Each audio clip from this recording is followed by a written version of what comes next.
Welcome to the Fantasy Football Clown Show. I'm the Fantasy Clown, along with Trader Dan on the other side of the glass. Tonight, we're going to break down some of what happened since the last time we came to you last week and what happened through Week 9, and then look forward to the Thursday night game of Week 10. So welcome, Dan. Another week in the books. Yeah, it was a rough one. I think I talked to a lot of people that say it's rough. I'm not sure who it was good for, but it wasn't good for me either. No, not good at all. I feel like it was a lot of injuries, a lot of low production, and yet a lot of lessons learned. I guess we'll jump right into our trades, and what we try to do is we kind of break down trades. I think I've made 7 this week, so I feel like for as much as I talk about how I don't make trades at this time of the year, they just kind of, when you have so many leagues, though, you kind of have trades that just kind of materialize and go on.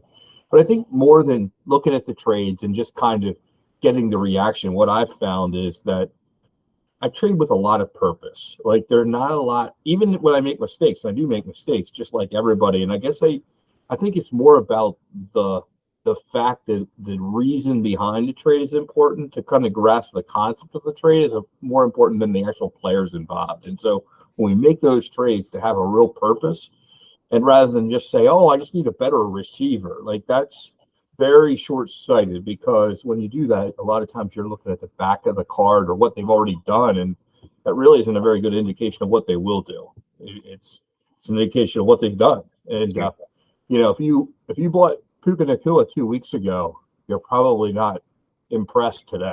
But if you bought Puka Nacua today, you'd probably be pretty impressed by next year. So it's just all of the different kind of things. If you really want Puka, the time to buy him is after a couple down weeks, actually. But that was probably just what you're going to get. These up and down stuff. And so I guess that's what I have on there. So we'll go ahead and get started, and we'll bring up the first trade, and we'll see what we have here. So this one, what's your instant reaction? And then I'll kind of tell you why I did it. Well, I guess it depends on the league, if it's tight end premium or not. 2 tight end league. Initially, we're kind of up in the air on how Okonkwo is going to go with Will Levis. Obviously, we've all seen, a couple of games of Will Levis. I think everyone kind of thinks the same thing, that he is the future there. And I think as long as he does continue to produce, Okonkwo is definitely going to be a guy that is going to be up on fantasy radars. I'm a big fan of Jacoby Myers. Unfortunately, with their whole situation that's going on in the Raiders there, who knows? You know what I mean? Quarterback change, coaches change, GMs are changing. Who knows what the future is for, really anybody on the Raiders team. But I think Okonkwo has more upside. So this is it's a half-point PPR. It's in my 384 team league. It's going to be the first time I'm actually mathematically today officially out of the playoffs. So playoffs start in week 12. That makes perfect sense. And this was a guy that needed to strengthen his wide receiver room. Mm-hmm. And I was unimpressed with the draft picks that I could have gotten back. And the tight end premium is not only another half point, so it doubles the PPR, but then there's another quarter point premium for a first down for a tight end over and above the quarter point first down for everybody. So It basically becomes like almost a triple premium for the tight end. Yeah. And so I typically start tight ends even though it's a one tight end, there's 3 flexes, and I usually start tight ends in all the flexes. Yeah. And so that was my real theory was, hey, I'm just getting younger. And now I have another tight end for this whole mess because I have Andrews. And so at some point, I want to move on from Andrews, and he can be worth a couple firsts for me. Was really the theory behind it. So that was why. So good trade both sides, I think. Yeah, and I think in that kind of a league, I actually play that a little different, and I guess that's an important distinction. The reason what I do there is I actually have pretty good relationships with everybody in that league. Oh, that is a I feel shock. well, yeah, it's not the only league I do that in, to be honest. Like, so most leagues hate me, but that league, I think everybody actually likes me because, that one you kind of need everybody's help to go on to the big dance. Yeah. So I've really cultivated. Everybody kind of likes me in there, and I actually don't have a lot of quarterbacks in that league. If you can Well, believe that might be why people like you. Well, I play that one a little differently. I have Cam Akers there, so I just got burned hard on my running backs. But You and that Cam Akers boy. oh, geez, I just have him everywhere. But anyway, what do you think of this trade? Well, I'm a big fan of Zach Moss. I think he's come out of nowhere. He's starting to lose his role, his position, and with Jonathan Taylor coming back. Here's the thing. We've seen what A.J. Dillon has done when Jones has been out. It hasn't been superb. Moss has been an absolute beast when he's had the opportunity to be the number one back. I know we had discussed earlier that, A.J. Dillon, after week 10, seems to really turn it on, seems to be a little bit more of a focal point in their offense. I'm not saying that's not the case, and it may eventually turn that way, and I see that's why you would do that deal if you think that way. I think Moss's value is going to go down, Dillon's is going to go up. To me, that's a trade. I just keep who I have.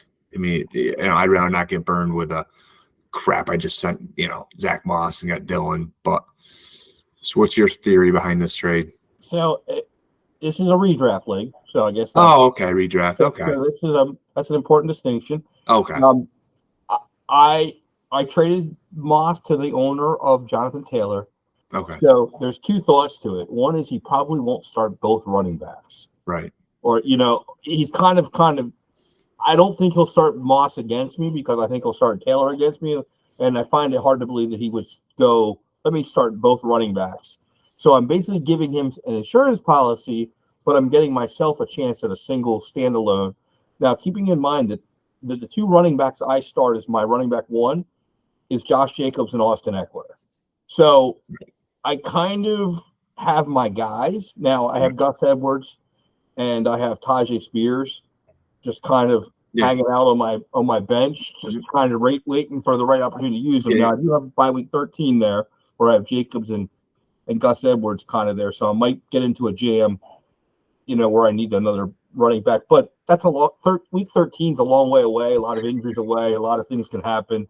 Yeah. I mean, I'm also trying to peddle Darrell Henderson, who I have on that team too, to the Kyron Williams owner. So what I've been doing is just trying to bring back a kind of a standalone type back for those kind of guys. Insurance spec.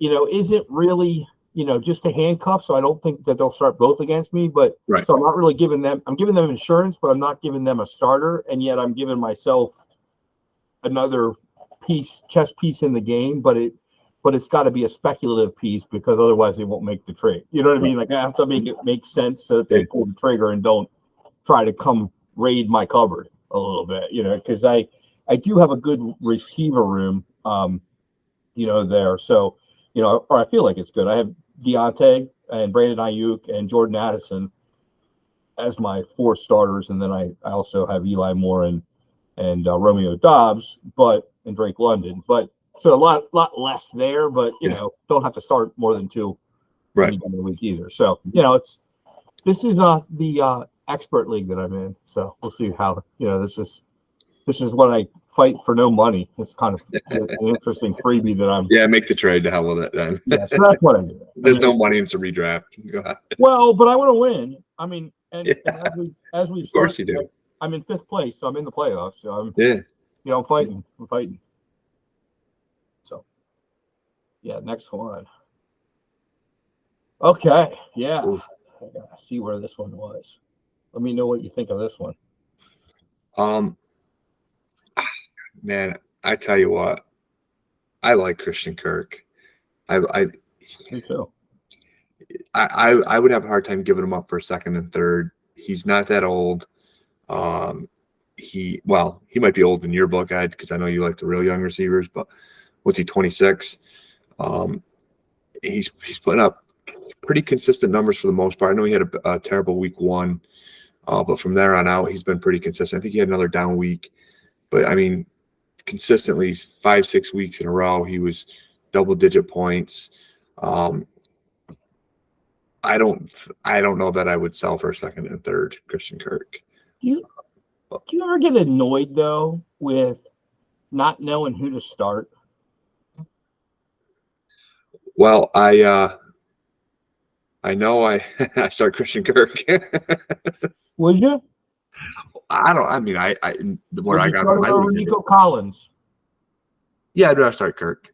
Okay. Would you start him over Zay Flowers? Yeah. Okay. And would you start him over Garrett Wilson? I don't know about if I start him over Garrett Wilson, but So those are my 3 starters, okay, that I kind of start. And I guess I looked at all of them and said, okay, they're all younger, like they're all younger, right? So, yeah. And then if I really am hard up to start a Jacksonville receiver, I have Zay Jones. Like I actually do have Zay Jones. Not that I want to start him or need to or have any desire to, because I do have Jameson Williams, and I have Burks on my bench. And not that I'm planning to start any of them, but even if I run into the injury bug, I guess I thought to myself, it's worth. I was spot starting him, and then I got to thinking, you know what? I may as well just kind of keep replenishing the till a little bit. And I don't know. It might have been a sporadic move. I'd be willing to even say, hey, sometimes I value receivers a lot less than others, and yeah. And I guess I feel like that's when people want to get deals from me, that's probably the place that they can get deals.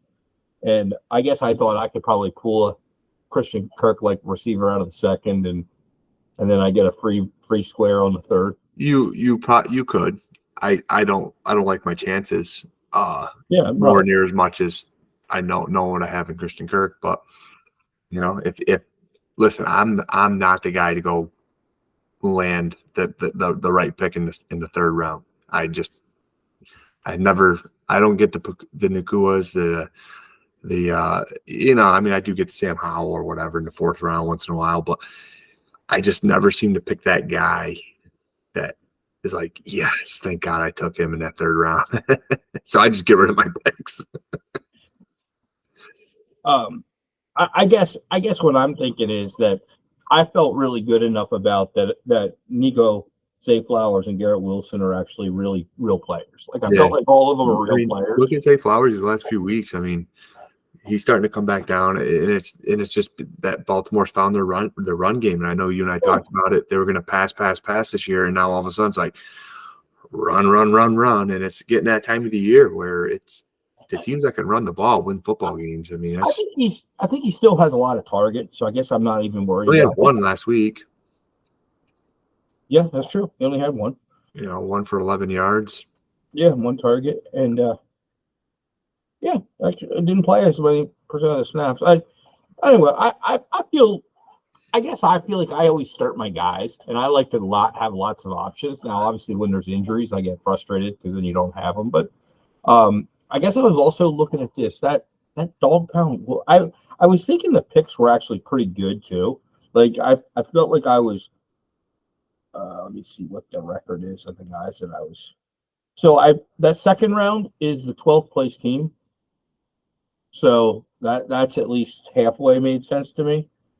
And so it's the 6th place team is the 3rd round pick. So well, I'm not. I mean, that's and so I guess that's what I was thinking. If that's the 13th pick in the draft, then it makes a lot of sense for Chris. In my mind, I was like, I think that played a little bit of a role now. Well, especially this year, because you're gonna see some top end talent there at that early 2nd round pick. I think that you would normally see in the 1st round with 5 projected quarterbacks getting drafted. You're going to see 5 or 6 probably receivers in the 1st round this year, and you're going to see your top end running backs probably not start until the 2nd round in the real draft. So there's some talent that's probably going to just be floating around early 2nd round picks where you can probably replace Christian Kirk if you get the right guy. To me, I'd just rather have Christian Kirk, but to try to pick the guy, you know what I mean? But Well, I guess I felt like, okay, some more cracks at it. Like that Yeah. might not be the one that works, but if I have mine and that one, now all of a sudden I have a couple cracks to get a player that replaces Kirk, and I'm That pretty is likely true. to get it. And won't feel like that's kind of sometimes what I went. And I guess I thought, what, this year I'm not going to really feel the difference unless I get really injured by injury bug. And then what, having Kirk probably won't make the difference. Then I don't have a good team anyway. Like that was sort of my thought as well. It's like, okay, so I'm looking at, and now that I'm staring at the pick, I'm like, oh, that's why I did it. I was looking at where that second was and said, oh, that's pick 13. Like, okay, that makes a lot of sense to me. And actually, I think I countered that to get that pick instead of whatever this guy's was, which was having a winning team, like he's in fourth place. And I'm like, oh, I like that he had the second, the last place team second, and that made more sense to me for Kirk. Yeah. If I'm not going to go first, I'm going to get. I'd buy Christian Kirk for that second and third all day long with a smile on my face. And you might be able to take receiver that. at 26 years You might be old. able to take it to a win. I don't know. I still have a playoff team in this league, so Yeah, see, I would never trade if I had a playoff team, but that's all right. Well, I mean, everyone's got their own thoughts. I mean, yeah. if I did that, I would be looking to take that second and third and go get another guy that I could use. But Yeah, you like to draft. You like somewhere along the line I moved my second too. So I'm down to my first, that second, and 2/3 in this league. So we'll see what happens. All right, the next trade. So we'll bring up that next trade and see what else we have here. Yeah, I saw this one come through. What did you think of this one? Listen, if I'm pulling Jamar Chase, it's hard to argue that side of the trade. And I just have a hard time rooting for Deshaun Watson. With the injuries that are going on, all the stuff in the past that happened to him, I'm just not a big fan of the guy. And part of my team's fantasy football, I kind of like the guys I pick. I kind of like to root for him as well. And he's just not a guy I can get behind. So to me, if you could unload him, you clearly upgraded at receiver. And then I feel that, especially in this year's draft, you're going to be able to find a starting quarterback with a first round pick. If that's in the top 6-8 picks, I think you're gonna find that.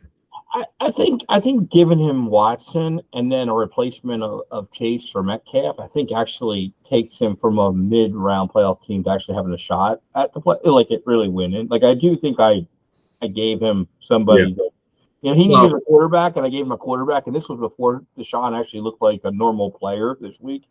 But I kind of in my head thought, you know what? He still wasn't that impressive. Yeah, that's true. I guess that's true. I mean, his one touchdown pass to Amari Cooper was deflected in the air. It could have easily been intercepted. He was barely over 50% of his pass completions. I wasn't impressed with him. I mean, yeah, he had put up good fantasy numbers, but if that ball float in the air was an interception as opposed to a touchdown, you're talking mediocre numbers. Well, with him on the team, he lost this past week, and he's in 7th place. So I guess, I guess now me, I'm sitting in 12th place in this league, so at 0-9, and I guess I'm saying so. My first round pick, we know what that is, and I felt like, you know what, you're replacing Deshaun Watson. If I have a quarterback that's better than Watson coming, and then I get another crack at something that's better than Metcalf, then I'm in pretty good shape here, and I get Chase. Building with Jamar Chase is never a bad thing.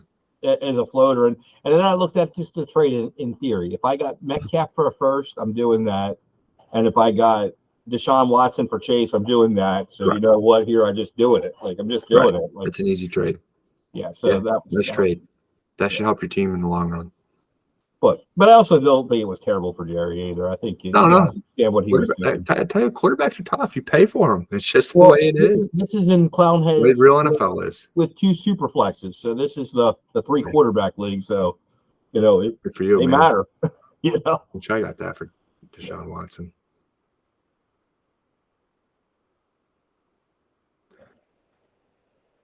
What do you think of this one? Yeah, that's well, I've seen Sam Bunting pretty active in a lot of the leagues. This must be a team that, well, it's his future. He must be going for a win.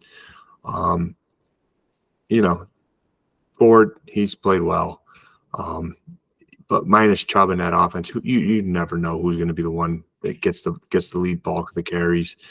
Kareem Hunt is obviously picking it up. He's been putting up consistent numbers. Jerome Ford's been putting up good numbers. But it's a shared backfield. And, Deontay Johnson, we talked about it earlier this week. He's a target share. He's going to get a lot of points. So I understand where Sam Bunting's coming from. I just don't know that I'd put up my 2025 draft capital for guys who more than likely will be declining in 2025. But that's just my own theory.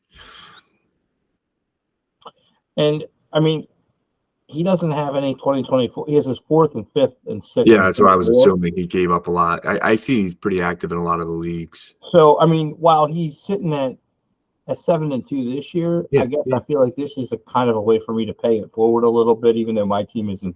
His team is in first place, so he's on his way to the bye, and he was just strengthening it. Yeah. I'm on a 2-game losing streak in 3-6, 2 games out with the 10 seed. Now, I guess I feel like I just am now building. I have Bijan on this team. Yeah. So I feel like I have Bijan and Breece Hall as my 2 running backs. So I guess I feel like, you know what? And I have Josh Allen and Joe Burrow as my 2 quarterbacks. So you got some pieces. And Justin Fields is here as well. So, I mean, like I have enough depth at the quarterback and running back. I feel really good, actually. So then it comes down to filling up the tight end room and the receiver room with better guys than Christian Watson types, like I have that, but not anything real good. So I guess I feel like this is the year for me to go really take all kinds of darts, and then, I'll backfill in 2025, and I should actually have a pretty good team with it. And I don't think Breece Hall will be totally done, and Bijan will be done in 2025. Like I think they'll still be. They'll be like a Saquon Barkley is 25, 26 years old, still producing. And they'll be still ready to roll. They're helping championship teams right now, teams that are looking to get that. I mean, that's what those guys are great for. You know what I mean? Those experienced guys. If I'm going for a championship and I see Saquon Barkley on my team, I'm pretty happy. I see Kenneth Walker as my number one, as great as he is. But if I'm going for a championship, man, it's just nice to have those guys, those bell cow guys that have been there. You know what I mean? Yeah. And they have their roles, and they're just going to feed them. They know the grind of the NFL season. They know how to take care of their bodies. Yeah. They know what week 16, 15, 16 are going to do to you. These younger guys, I mean, they're not used to these long seasons. They play 10 games in college. Burrow and Josh Allen will still be there at the quarterback. So, I feel like, I feel like I have these, like, those 2 positions already taken care of. Yeah. And so while I'm not in line to get the 101, I'm in line to get the Marvin Harrison type kind of player this year. And so now all of a sudden, it'll be like a let's go year for the receivers. And then anything I'm missing, 2025 is all set. Correct. Kind of thing. So, that was the theory behind that trade. Good trade. I like it.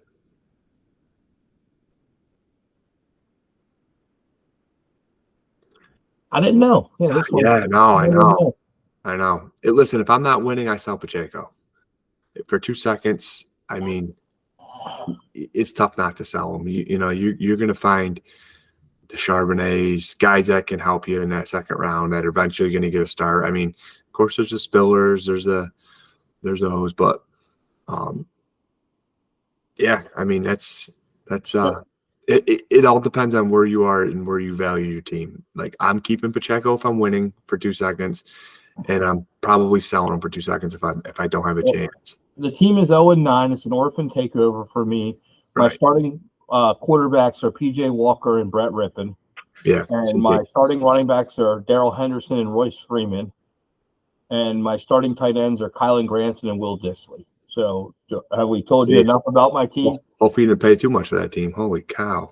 Well, it's a $100 team, so it's kind of a favor for these guys. I'm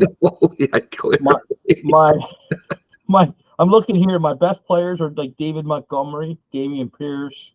I do have C.J. Stroud and Will Levis down on my taxi. So I did get those 2 rookies, and I'd be looking to unload Montgomery.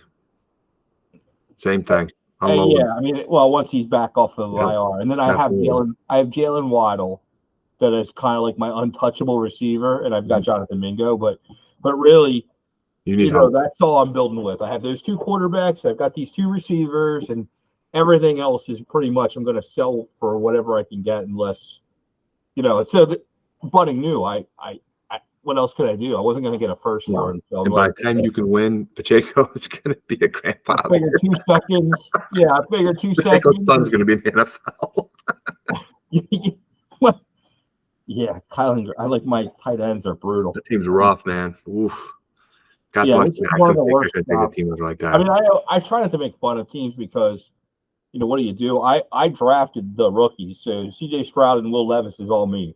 Yeah. Like, that was all Yeah. me just saying, Boy. okay, I'm gonna take these quarterbacks. I basically drafted, Jared Hall and Sean Clifford. I mean, I was going quarterback everywhere I could. Just all my picks from quarterbacks, and said, okay, I have CJ Stroud Taylor, owners right now got to be freaking loving life. I What was mean, that? wow. CJ Stroud owners right now got to be tickled pink. Tickled pink, man. Do you think I should be moving him? No. Like a team like this? No way. Like for a whole boatload of stuff. Like, Nope. no. Not if you ever want to rebuild the team, man. I mean, why would you? How are you going to get much better than him right now as a rookie? I just heard a kind of an interesting stat that like, it seems like every quarterback, number 2 quarterback taken, gets off to this faster start than the number 1 guy, and then the number 1 guy comes back in the end and actually is better. Yeah. Like Ryan Leaf started off strong, RG3 started off strong, but then the guy drafted ahead of him always kind of comes back and wins the day. But I wasn't so sure Bryce Young should have been the first guy anyways, though. Okay. I mean, CJ Stroud, I mean, he's got the what we talked about. He's got the stature of an NFL quarterback.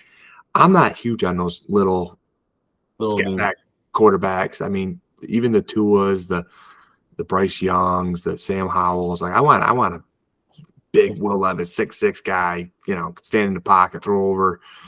And I'm not saying those short guys don't get it done. I mean, Tua's doing his thing, Drew Brees did his thing. But to me, I'm not so sure that they got it right on that pick. Yeah. I mean, into each own. Bryce Young could be phenomenal. I mean, he could have a great career. But me, if I'm going for a franchise quarterback and I got first pick, I would have been more C.J. Stroud. And it's easy for us to say now because it's week 10, but we had discussed that. Yeah, true. Before the draft. Yeah, that's true. What do we have for our next trade? I think our last one. Well, we're gonna have 2 more, but yeah. So this one is just happened tonight, and this is yeah. What do you think of this one? For a fourth, I'd probably just keep Henderson right now. It all depends on where your team is. If you're winning, it's nice to have the guy. If you're not winning, it's nice to have the pick. And just what if you needed the roster spot? Huh? What if you needed the roster spot? He took a trick off. He took a trick out of my book. Well, so as we'll talk about, there's a certain quarterback that I'll take the fourth as opposed to cutting them. So there was a certain quarterback I wanted to pick up tonight. So yeah, I decided that I wanted 2 open spots on my team. Yeah, no, I do the same thing. That was take the 4th round pick all day long. That was the reason. So I contacted the guy that had Kyron Williams. Said, "Hey, wasn't sure if you were interested in the handcuff. Who happens to be on bye this week? Like I was looking at my team. Like he's on bye. Like he's going to be of 0 value to me forever now. Yeah. I thought to myself, okay, so the only way he's of value is if Kyron doesn't come back well, or if Kyron gets hurt again, or any of those things. And I'm like, yeah, screw it. But even still, that offense is abysmal right now. And I'm like, most of the guys in this league hate me, so this was one of my oh, I'm making trades over here. Like that was the other thing. I was I'm making trades. Anderson for a 4th. Yeah, no, I agree. If you got to cut him and you can get something, I might pull that trick. Well, we'll see if I have to cut him. I don't know if I'll get DeVito, and I don't know if I'll get Barkley, but this was to create space. So there we are. Well, you got to realize other people are in the same boat. You take on a guy like DeVito. Well, I'm just provisionary bidding, and then if it all goes bad, I was looking at who do I want to take, and Noah Brown is available, so he might be a freebie ad for me, and then I just I don't think he's going to be available. I don't think he's going to be available. Well, I have him queued up for 2 spots, for the other, I'm basically, so rather than have a drop there, it's a lot easier to have no roster spots, and then you have as many players as you can pull in, and then you just get them as they last and as your bids work. So that's all. So that's kind of what I have there. And then we have one more trade that I wanted to go over, and this one actually producer Brad had made that I spotted, and I wanted to see what you thought of this one. This is in Clownhead's Elite 8. Okay. So that's interesting because I have a friend in one of my leagues that he reached out to me and was like, I got a chance to win. Who do you go get? And I told him, I said, you want to get a guy who's consistent, going to get you the points. I mean, it's nice to go get a guy like CeeDee Lamb or you know what I mean, AJ Brown, but it's tough to pay up. I said, but if you can get a consistent guy, and I said, look, why don't you go look at someone like Stephon Diggs? And he came back and said the guy wants a first and a second for Diggs. And so I chuckled. I said, it's a lot to pay for a 29-year-old receiver. But he's if you're gonna win, there's really not a better guy to add right now on that receiving corp besides AJ Brown and Tyreek Hill, as far as I'm concerned. Diggs has got to be the number 3. He's so consistent. So for Brad, if you were looking to win, you kind of he's in ninth place. Brad's in ninth place. Yeah, then I sell for a first and a second at that point. I sell. Yeah, absolutely. And his thought was, I asked him a little bit about it. Why did he make it? And because I kind of liked it. Given that, he said, yeah. You know what? I actually have that's the going value for Stephon Diggs. First and second. And then he said, realistically, this will be probably a late first and a late second. But here's the deal: he has 2 more firsts, and both of them are lottery picks. So he's like, so now I have 25% of the first round. So not only do I not really need Diggs, but now I control the whole first round. Yeah. And now he's going to pull Marvin Harrison and stuff like that. And there's going to be a high caliber player late in that first round that people are going to covet. And you can go get the guy now. Well, and when you have 3 picks in the first round, you control 25% of it. Yeah. You orchestrate who other people take. When you control who they take, you'll push value to yourself based on what you take in the other spots. And so that's where this pick is actually very valuable to him, because he can push value to himself. Like he can take things that make other people have to reach for quarterbacks, and then that pushes receiver value back the board that shouldn't be there. And so this will really work out. So anyway, that's a good trade for Brad if you're in 9th place. If you're going for a win, it's not. But Brad knows what he's doing. Yeah. But yeah, it's funny because I was just discussing a Stephon Diggs trade today with a buddy of mine, and first and a second, man, that's what people were asking. And I don't blame them. I don't. Yeah, no, it's the right price, and that's what I'd want to sell him, but. And like I said, he's in 9th place, so it seems like I don't know if I would pay it unless I know I have a legit chance to, like, if I'm going from 5th to 3rd, then I don't pay it. But if it's between 3rd and get me into that second to get me into the big championship, then I do it. Yeah. And we'll see where it is. Now, as we broke down all the trades, is there anybody that sticks out in your mind, Dan, that you feel like, hey, I would want to trade for these people? I'm really looking to trade for them. Who are your targets this week? Is there anybody? A lot of it. So I've been kind of feeling around is, it depends on where your teams are at. If you have a chance to win, veterans are the way to go right now. You can get them relatively cheap.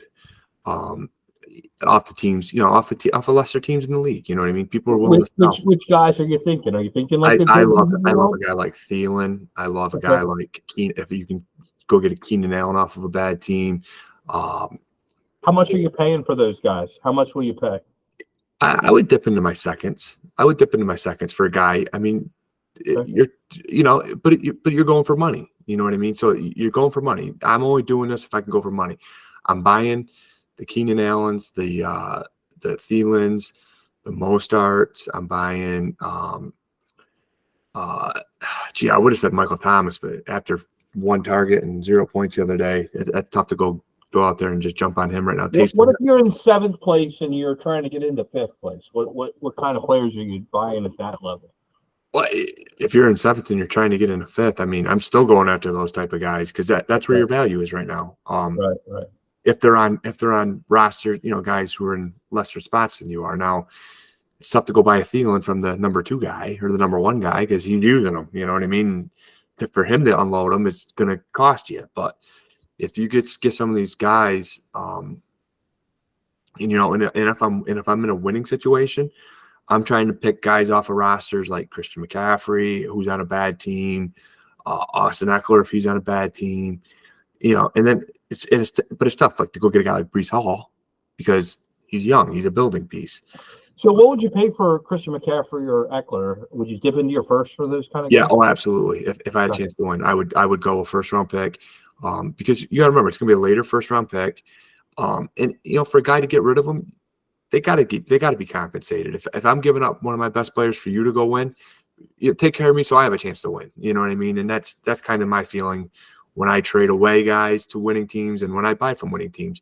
Hey, you're gonna take care of me so I can have a chance to win. I'm gonna make sure that you can ultimately have a chance to turn your team around. Here's my first. So you'd say like it's worth it to you to go get an Eckler or a CMC for a first. You kind of do that if you felt like you had a running back. If you needed a running back away to win, that's a good call out because I actually might do that in a couple teams where I feel like I've got a shot to go get the money. Yeah.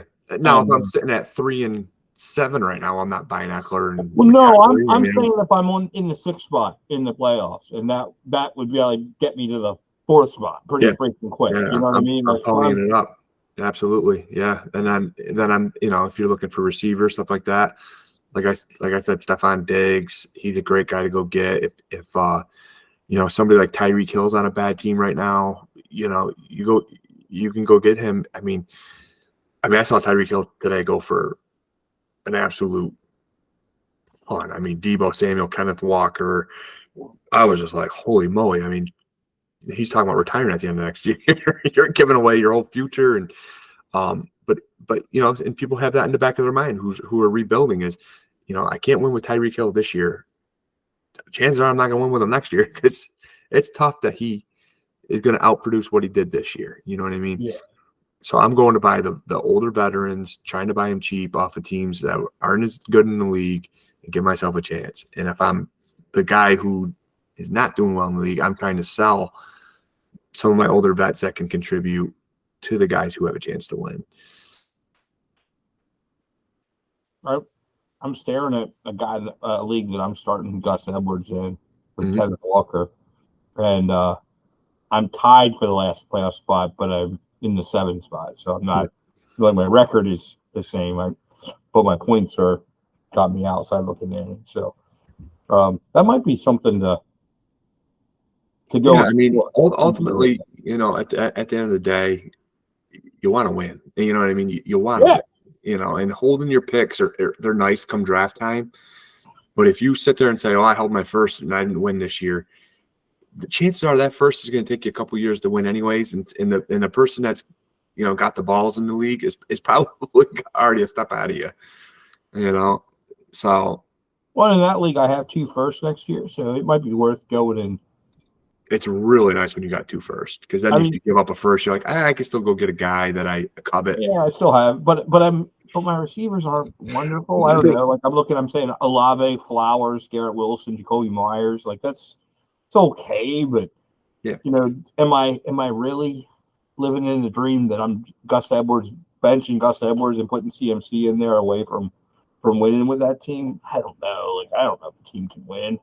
Like I feel like it feels longer than out of the way with guys like Jackson Smith and Jigba and Tajay Spears and Will Levis down in my taxi and Anthony Richardson on IR. Like that feels like next year the team's better, and so it's selling it out this year. It might actually get better next year. So why punt both? One of the first to just try to win this year when the team's actually better next year once this stuff comes around a little bit. Yeah, you have to. This year I have Sam Howell as my quarterback. Next year I can trot out some studs, kind of thing. Yeah. Yeah. So I don't know. That's one thought, but yeah, it's always interesting. And then so I have on my trade for list Jamar Chase because obviously had a bad game. I feel like, as you guys have noticed, week to week, I've actually been accumulating a lot of Jamar Chase shares this year. I mean, I think we've had 3, maybe 4 trades where I've accumulated Jamar Chase. And I always say that, like last year, I didn't buy any Jamar Chase. I think Jamar Chase is better than the performance he's putting on tape this year. And I think it's really safe to say that this has just kind of been a down year for him so far. But this surely isn't the career year. And I don't think last year was the career year. I don't think we'll look back and be like, oh, yeah, Jamar Chase had his career year. It's over. I think the best is yet to come. And so I guess I'm kind of buying that narrative. So I'm sort of accumulating Chase shares. And Nakua is somebody I just added to my trade for list. Now, as I told the guy that I asked, I'm not going to pay more than a second for him. Like, he was bought for a fourth. I'm not going to pay that guy more than a second for him. I'm not that convinced he's good. But I'm thinking that he's 22 and it's worth I'd rather have him than my second round pick. Like, that feels like way more of a dart throw right now. And so, I'm just out there looking for deals there. Guys that I'm trading away, Michael Pittman, Deontay Johnson, both I think are playing maybe above their long-term range of outcomes. Like, I could see a world where Josh Downs actually becomes the number 1 receiver in, like, next year. If you said Josh Downs is the number 1 receiver and Pittman's just kind of a guy, I could believe that. Maybe it won't be true, but I feel like that's a thing. And Deontay, I think while he's getting peppered right now, that's great until he gets hurt, and he's 27 years old, so he's on the down slope on the back 9, the beginning of the back 9 too. So that's why I'm kind of selling him, at this point. Figure they'd really drafted Pickens to be a guy at some point, that has an ability to be a guy. And, that might be a guy I'd be trading for after some poorer outings, Yeah. Feeling like his best career is yet to come too. I feel like right now people pay premium for Pittman. I think he's had a stellar year. He very consistent with his numbers. Gets a lot of targets. We all know Minshew he's a slinger, man. He likes to throw that ball out. Yeah. I would make sure if I'm selling Pittman, I'm getting compensated pretty well. Oh, I want a first for him. Like, I mean, I guess when I say, hey, these are guys I would sell, I'm not going to sell them from my championship teams, but if I'm on a team that's not winning, I think these are guys I would look to move because I think they're very highly marketable. I think they'd actually bring you back. I'm always looking for guys that you can get a first-round pick from. Yeah. Like, I want guys so that I can enhance my first-round picks, and I think these are guys that you could really turn into first-round picks, and so then that makes sense to trade them away. You should easily pull first round for Pittman. I mean, you're talking the number 11 receiver in football? Yeah, and Deontay too. Deontay's getting targeted like a mother. He got in a bad offense. So imagine if that offense ever starts clicking. Yeah, and what did he get? 15 targets or something? I mean, it was like ridiculous. He get 13. Yeah, it was like a crazy. Pittman's number 11 receiver. Yeah, I want to move on to the quarterbacks and just kind of I did some math on. There was 11, including the 4 buys last week. We had 11 starting quarterbacks that were different from the starters in game 1 last week. So there was 11 that were missing from the 32. So we only had 21 of the original starting quarterbacks playing in week 9. Like, that's how crazy, that was. So, here as we enhance for week 10, we do have some question about who's going to be the Giants quarterback, who's going to be the Bears quarterback's going to be a change this week back to Fields. Minnesota quarterback's going to be a different quarterback, and the Arizona quarterback is, going to be a different quarterback. It looks like Kyler did get activated today. I know there was some confusion about that, whether he would be. The Rams are on bye, and the Eagles are on bye, and the Chiefs are on bye, and the Dolphins are on bye. Yeah, so you got some big wig quarterbacks. Yeah, and then we also look at that we see that there might be more to the Stafford injury than meets the eye with Carson Wentz signing there today. So I think there's a lot going on. Now Carson Wentz did sign the practice squad, so it's not but I've got to think somebody else would have offered him a practice squad prior to, so there must be some they're going to activate nod or something going on. Like, he wasn't signed to the practice squad with no apparent thought that he's going to get called up at some point. So this feels like a natural progression with him on bye this week to kind of get ready to play next week. Well, I feel the Rams are more or less they at least got to get a bridge quarterback if they're going to if this is it for Stafford, and I mean they got to at least get a bridge. I don't think Carson Wentz is even a bridge. I think he's just to finish out the year guy. Well, he maybe. I mean, he could, but who do you come back with next year? Do you go throw a rookie in there? And you're going to draft one, right? Right, but it would be nice. It would be nice to draft one and let him watch a few games. You know, I mean, as opposed to get humble. But Carson Wentz might be that guy to kind of lead that. Okay, bring him along. Yeah, I mean Carson Wentz. I mean, he's a professional. You know what I mean? It's not like he's ever done anything to really embarrass. He's not a very good football player in my books, but he can at least mold a young quarterback. You know, we don't know what's going on with Stetson Bennett, but clearly he's not the guy that you want molding your future quarterback because he's not even on the team, really. I mean, so Stafford very easily could have come in and said, listen, you know, this is it. This is the end of the road, you know, another surgery, another setback, more time missed. You know, I want to be with my kids, my family. And they could have just said, all right, well, we need to bring in a guy. And that might be why Carson Wentz is the guy. You know, maybe they give him a shot the last few games of the season and say, bring him back next year and help him bridge. Or maybe they do throw a rookie out there. Who knows? Yeah. Well, I do think that, you know, they're just kind of trying to finish it out. And so I guess I should have Cooper Kupp on the two trade away list as well, because I think that signals that whole thing pretty easily. I wanted to ask you a little bit about your teams and where you feel like they are. So we play a lot of dynasty football. And so I found myself anyway, after week 9, taking a deep dive on my teams. I'm about halfway done as we're recording this right now. And you know, kind of making some mental notes. I got some tonight from just ideas of trading for maybe some. I was just looking over any teams I could go get Eckler, go get CMC with, and you know, just kind of as we're talking. And this is where I feel like I have a good handle as I looked over the teams today, and I did after week 4 as well. But after today, I know the teams that I have that are good and not good. Yeah. And it actually was really cool for me because I was like, wow, okay, these 4th-year teams, I actually feel like a high percentage of them are ready to go get championships. And you know, I feel like they're ready for money. And so now I'm ready to go improve them and be aggressive. Make trades. Now's the time if you got a chance. As far as my teams are, I got plummeted this week. You know, I got a lot of shares of Daniel Jones going out there. His basically 3 or whatever he got was, you know, hurtful when you're going up against a CJ Stroud who pulled 65. You know, so I took a beating this week. The teams that I got to get in the top 2, I realized that I would essentially need to, you know, even at 6-3, I would need to win out and probably have some help. And it's just going to be a tough road. It was a tough loss for me. And then the family business loss that I had, I believe knocked me out of first place. I think Brad now is in first place. But that doesn't stop me from winning championships with Brad being in first. And then another league, my league, the Elite 8 league that I run, took another loss there. But I did win a league that I was trying to pass off to somebody else, and I just somehow keep finding a way to win.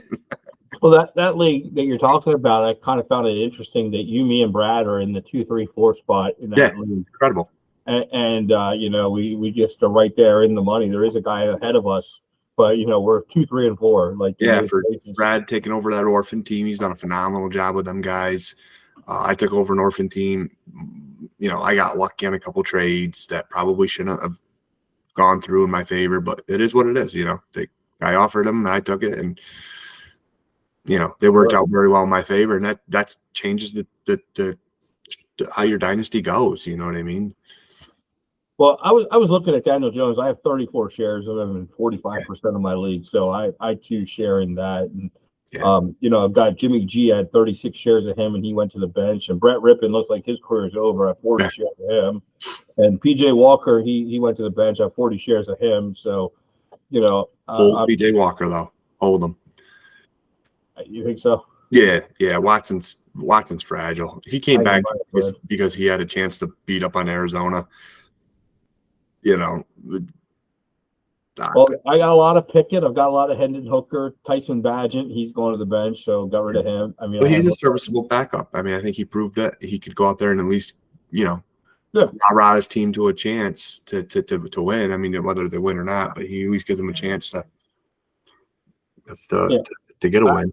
I feel like the guys that I'm really excited about. I mean, Sam Howell at 26. I'm pretty happy with what I heard from Ron Rivera today, and kind of how they're looking at Sam Howell in the future. I do think that there might be. The only thing that concerns me with Sam Howell is one, he's taken a shit ton of sacks, so that's not good. And two, what if Ron Rivera loses his job?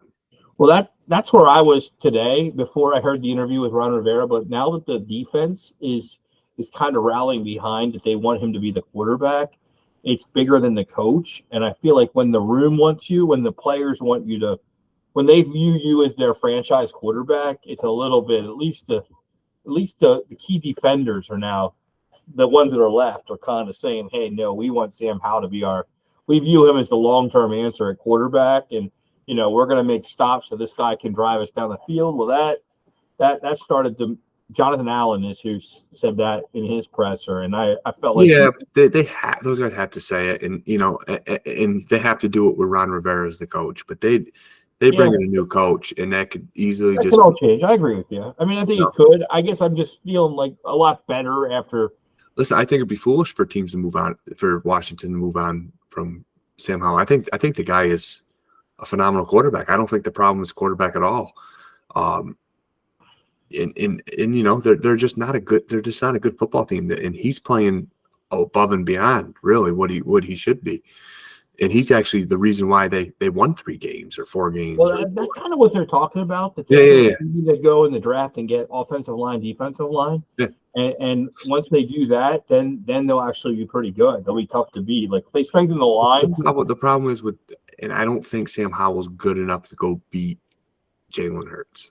I don't think he's going to be that good. And I think that's the problem. Is you don't think with a better line, like if they can win the battle in the trenches against the Eagles, you don't think they can? No, they scored freaking 38 points or whatever against them twice and lost. Yeah, but they couldn't win the battle of the trenches there. You know what I mean? Like they couldn't control the clock. Don't forget the Giants. Pounded them. Again, I'm going to go back to that their line is so brutal that it's a way different game when you can just run it down their throat and just blow them up and hurt Jalen Hurts because you want to hurt him. You can just put him out of the game because you have a defense that just can knock out quarterbacks and just get them gone. I think that's a different kind of conversation. I guess that's why I think that we're a couple of years away from the Washington line being that kind of domination. But that sounds like how they want to go. Now we'll see if the ownership lets them. That's a good. Yeah, team. I would back Howell in a heartbeat. I wish I never. I was feeling better about him, I guess, than I had earlier. That was more the big take. Yeah, I wish. So, a couple of waiver ads before we get to the Week 10 matchup that we want to preview, and just some guys that I'm adding, and see if you have anybody. Is I'm adding Keon Mitchell. I have a small claim on him. I'm just not sure what he is. I can see very easily they still are going to pound the ball with Gus Bus. Still going to use Hill some. It's a 3-man committee, and so he's the third running back in that group. He's he played phenomenal. I'm with you. If you got a roster spot and a few extra bucks, you throw it on him.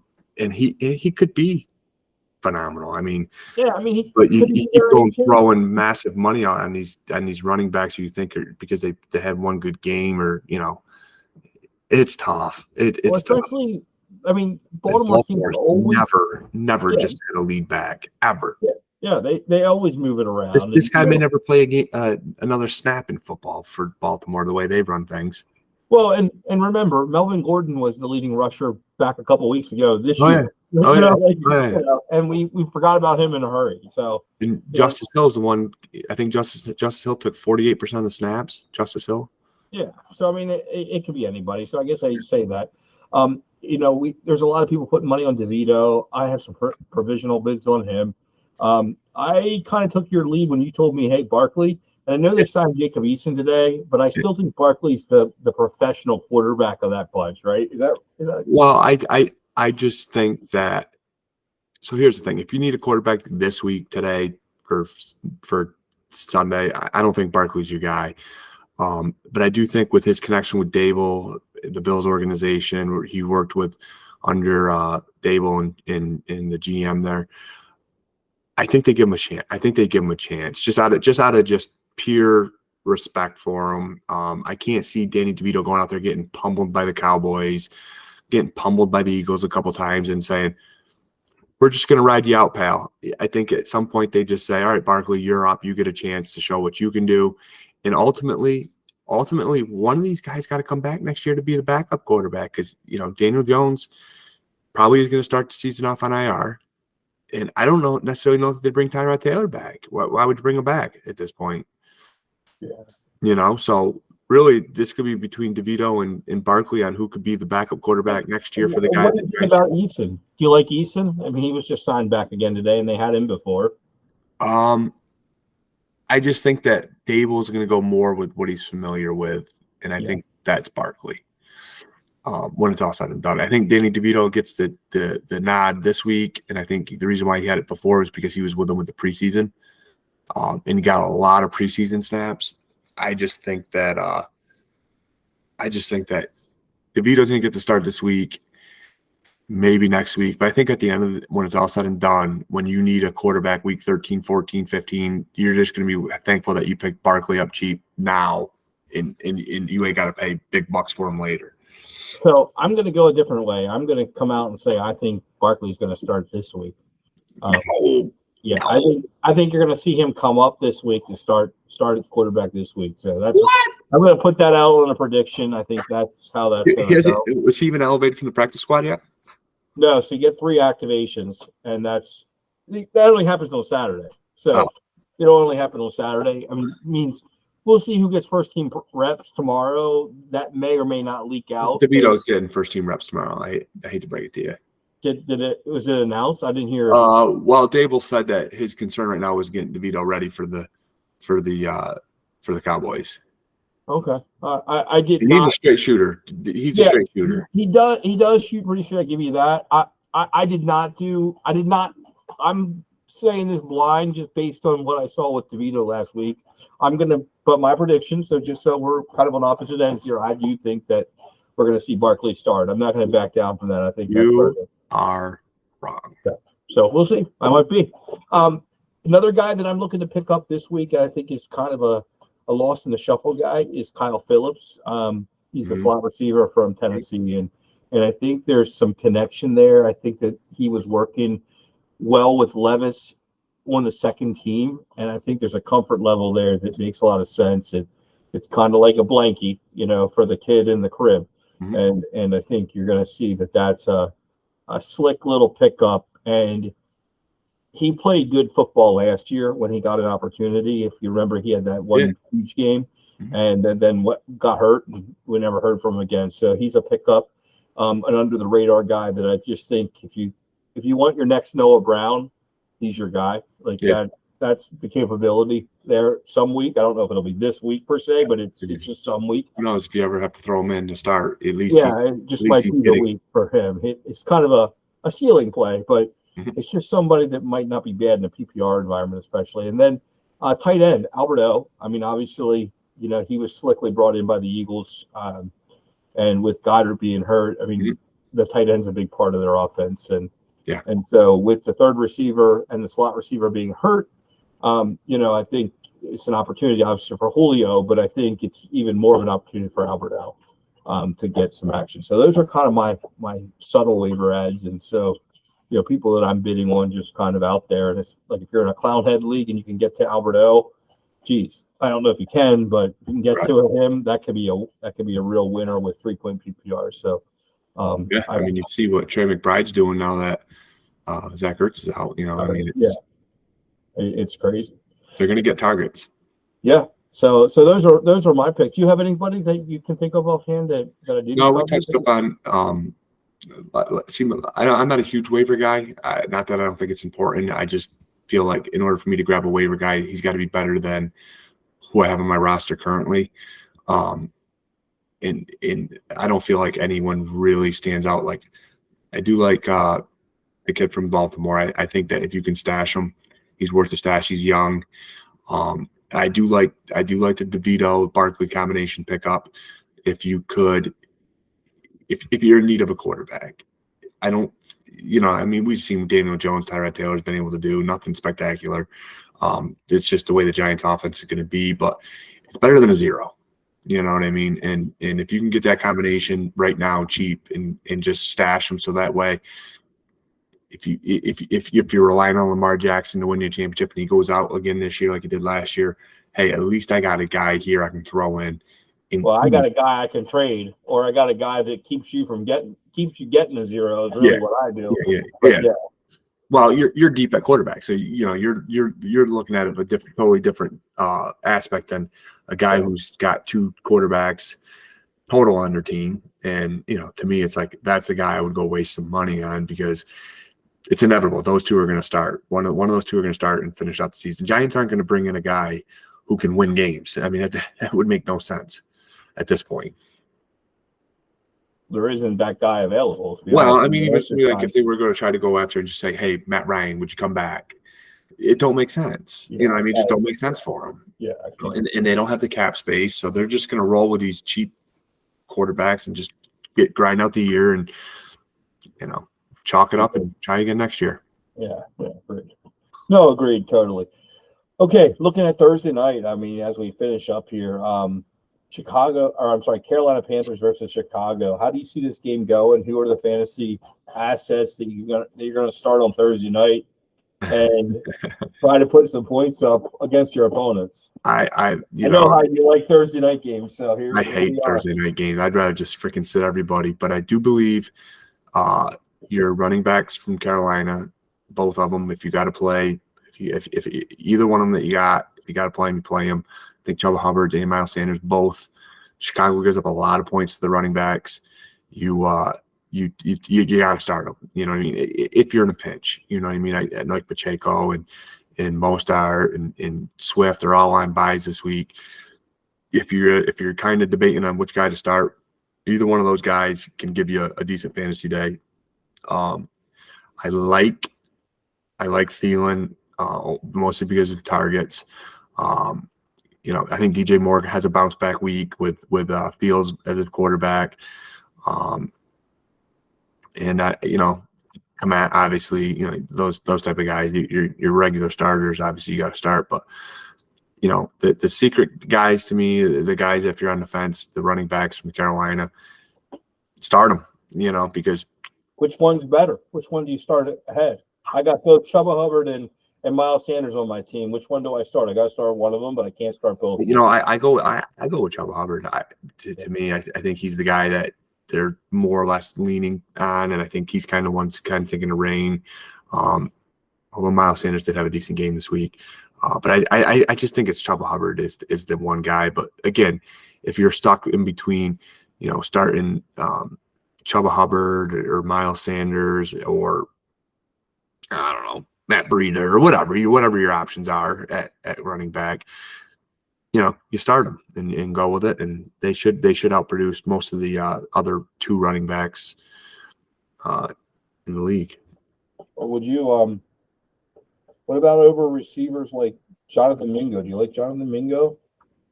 He hasn't shown me enough yet to constitute that he deserves a start. I would rather start Thielen, obviously.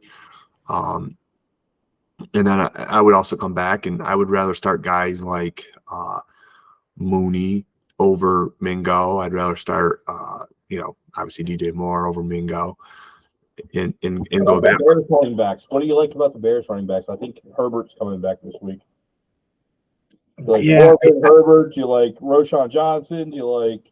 That's a tough call because you don't know. Herbert seemed to be the guy that was kind of taking the lead role.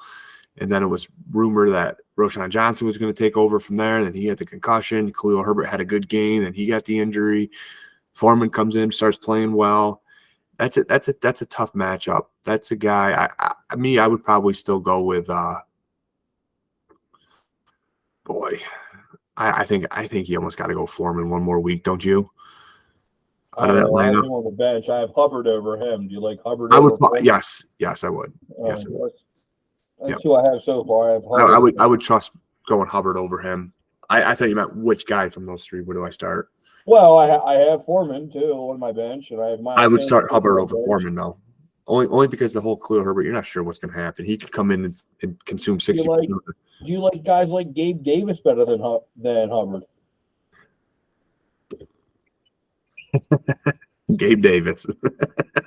You like I like Gabe Davis a how lot about better now Romeo than I don't. Dobbs? How Than I about have Sam Jefferson. Laporta? Do you like Sam Laporta better than Hubbard?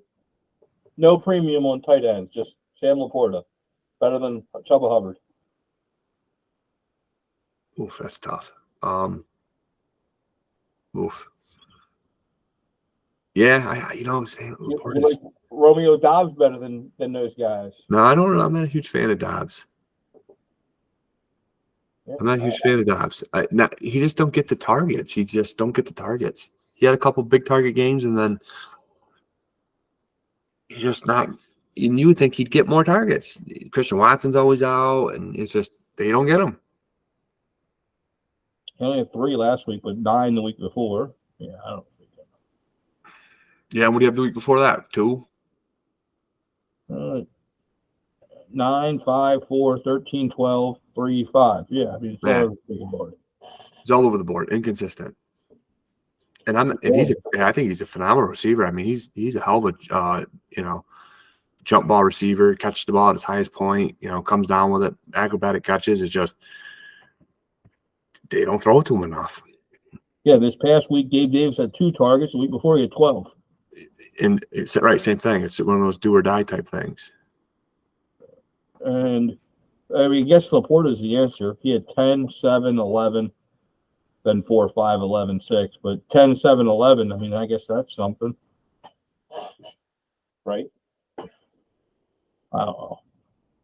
Devin Singletary, that's another guy I could start. He sucks.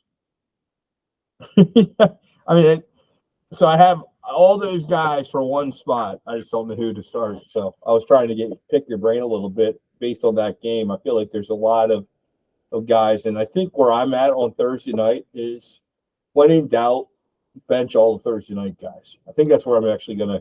I'm gonna watch the game and have no action on the freaking game. Well, I always say I'd rather have a chance Sunday than blow my chance on Thursday. And very seldomly have I ever come out of Thursday going, yes, I got an advantage this week. It's and there's guys you just have to start. You know what I mean? Like if you got DJ Moore, you have to start the guy. You've got Thielen, you got to start him. There's just guys, but very seldomly do I come out of a Thursday going, "Ooh, am I glad I ended up starting him this week?" Now last week it bit me in the ass because I didn't have Jalen Warren in my lineup because I couldn't move pieces around with the over the roster limit, and I was waiting for the injury report. And I ended up rolling the dice, and Jalen Warren was not in, and he scored 21 points. It was. I don't think I can start Laporta this week because I have Amon-Ra and David Johnson or David Montgomery on that team, and I guess I don't want 3 freaking Lions. But Sammy Laporta is good, man. He is good, but I'm gonna start Romeo Dobbs. Oh my god! Instead of Chuba Hubbard, that's what I'm gonna do. I'm gonna go. Well, again, you're banking on your team coming out Sunday and giving you a chance. Of course, I say that in the day I'm playing DJ Moore. He scores 57 on a Thursday night, so I was on the end of India. I think I like the reason I did that was I think I like your logic of I just want a chance on Sunday. Yeah. I just want a chance on Sunday. Yeah, if you're good, well, and if you're on the receiving end of a thumping, you lose your chance too. Well, and I'm playing the first place team in the league, so there we are. Yeah. This week, so I gotta come swinging and. The one thing I like about a Thursday night is if you're in it, you kind of get a good read on if you got a couple guys. You kind of got a good read on how the week's going to go, and it gives you time to make a trade. If you're in a must-win situation, you're like, oof, I had 2 guys go on Thursday night. They laid an egg. I really got to make a move. Well, can I beat Superman Dave? That's the question. That's who I'm playing. So we'll see. I need to win. I'm on the outside looking into this little Yeah, but playoff team. everyone's 4-5 in that league. Yeah, I'm on the outside looking in, but I'm projected to win. Not that sleeper projections mean a thing, but I do kind of like my running backs compared to where he is, and I like my receivers compared to what he has, and I like my tight end compared to his tight end, and like my flexes compared to his flexes. I mean, I kind of like my team just compared to every step of the way. I mean, you could probably say the 49ers are better defense than the Browns, but the Browns can come and knocking too. Like I don't feel like my Browns are a bad defense to have for sure, and yeah, I mean Baltimore could turn the football over, so it isn't outlandish in those divisional games. But yeah, so I actually have some thoughts on the game. Like I'm tempered with thinking that Chicago. I think a quarterback switch for a Thursday night game is a challenge because typically they install the offense on Friday the week before, and they usually run the offense from the Sunday, and then they add 10 plays from that were installed at the Friday practice. So when you do a quarterback change on Thursday night, I think it really aids the quarterback that played on Sunday as opposed to the one that's just starting brand new. And so I'm going to be kind of shocked if Fields comes out with a game plan that is orchestrated for him.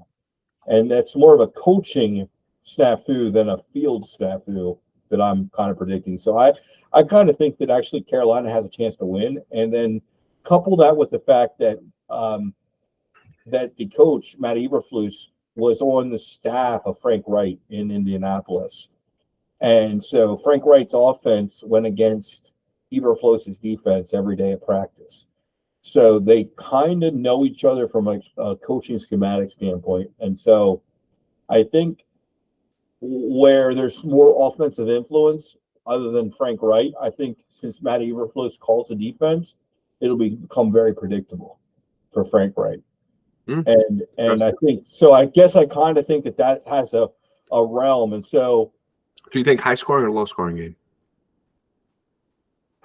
I would say low. I mean, I would say low. Brian Burns getting back, get healthy. I mean, I don't know that either team has a propensity to put up a 30 spot. Like, I don't think either of them can put up 30, but I mean, maybe.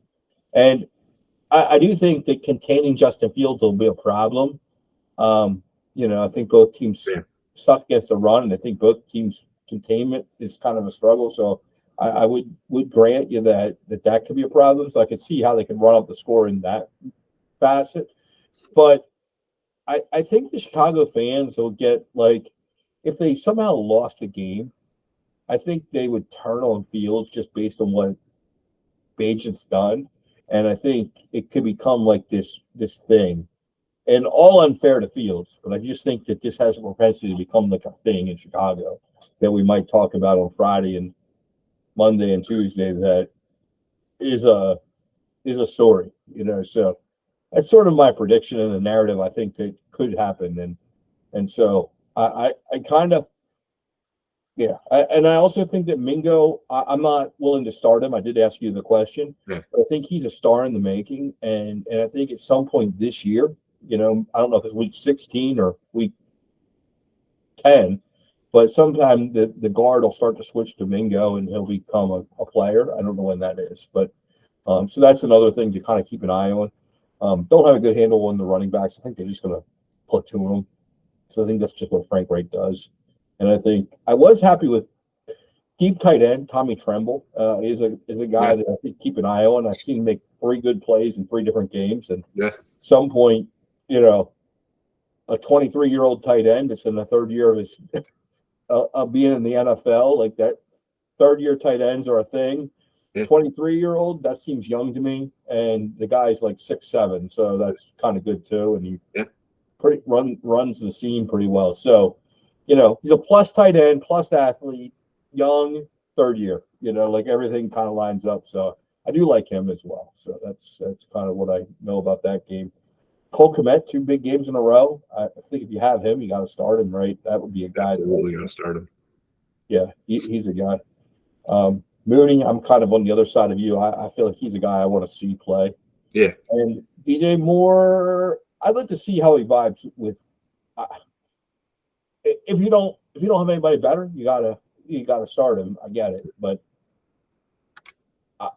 I'm gonna debate if I got a Terry McLaurin or him. I'm gonna start Terry. So if that's the options, if I have Garrett Wilson, I'm starting him. Like if I have those guys, I'm going to start all those guys over. Four high-powered offenses are on by this week. You're starting DJ Moore almost everywhere. Yeah, you ain't got Tyreek Hills. You ain't got the.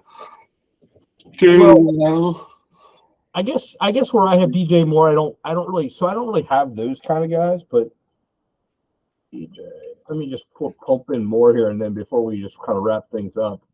Quarterback. That's why. Do you have any DJ Moore? Yeah. I have 4 shares. I think I actually have him on the bench in a couple of my leagues this week. Just to give you an idea of who I started over him.